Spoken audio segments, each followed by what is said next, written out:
दोस्तों, ये कहानी हमारे स्थान कर्मवाड़ गांव झारखंड की सीमा पर एक रहस्यमय जगह पर है। कहा जाता है इस गांव की एक मान्यता थी, कभी भी पुरानी कोठी के 13वें कमरे का दरवाजा मत खोलना।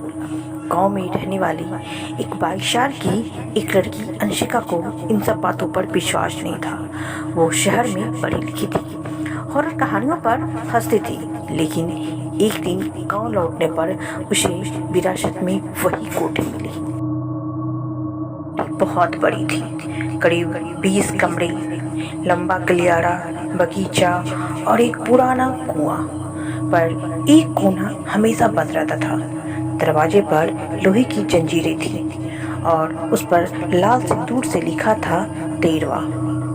अंशिका के चाचा ने समझाया कि तेरे पापा की मौत इसी कमरे में हुई थी, और फिर तेरे दादाजी, और फिर तेरा भाई का भी। ये दरवाजा अब बंद ही रहेगा, यही अच्छा है। पर जिज्ञासा तो सबसे खतरनाक नशा होती है। और एक रात अंशिका ने दरवाजा खोल दिया। दरवाजा खुलते ही एक अजीब सी ठंडी हवा आई। कमरे में कुछ भी नहीं था, सिर्फ दीवार पर लिखा था, जिसने मुझे बुलाया वो अब मेरा है। अंशिका मुस्कुराई और बोली, बस यही है? फिर क्या था? उसी रात को उसके पाँव के पास एक सरसराते हुए कहा, अब तू मुझे देखेगी नहीं बल्कि महसूस करेगी। अगले दिन घर में कुछ अजीब अजीब सी चीजें होने लगी। दीवार पर खुद ब खुद बने नाखून के निशान और शीशा हर बार किसी की परछाई को दिखाता। और रात की तकरीबन 1 बजे घंटी बजती थी, लेकिन बाहर कोई भी नहीं होता। अंशिका ने कैमरे लगवाए और रिकॉर्डिंग में वीडियो देखा तो एक औरत उल्टा चलती हुई कमरे से बाहर निकलती है। सिर टेढ़ा, बाल जमीन तक। उसकी आंखें नहीं थी, बल्कि सिर्फ 2 गड्ढे थे। अंशिका ने गांव की पुरानी किताबें पढ़ी। पता चला 1904 में उसी कोठी में एक तांत्रिक औरत शर्वानी को जिंदा दफना दिया गया था। उस पर आरोप था कि उसने 13 लोगों की बलि दे दी थी।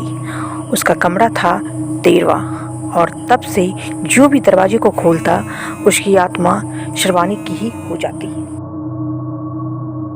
अब अंशिका दिन पर दिन बदल रही थी।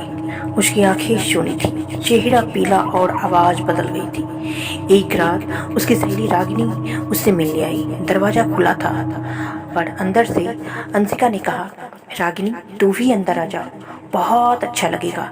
रागिनी डर गई और वहां से भाग गई, लेकिन जाते जाते उसने देखा कि अंशिका दीवार पर उल्टी लटकी हुई थी। क्या था? गांव में एक बाबा को बुलाया गया है। उन्होंने कहा इस आत्मा को जगाया गया है, अब यह बिना बलिदान के शांत नहीं होगी। अंशिका को बेहोश कर 13वें कमरे में ले जाया गया। बाबा ने यज्ञ शुरू किया, पर तभी कमरे के दरवाजे खुद ब खुद बंद हो गए। भीतर से एक चीख आई, और अब कोई बाहर नहीं जाएगा।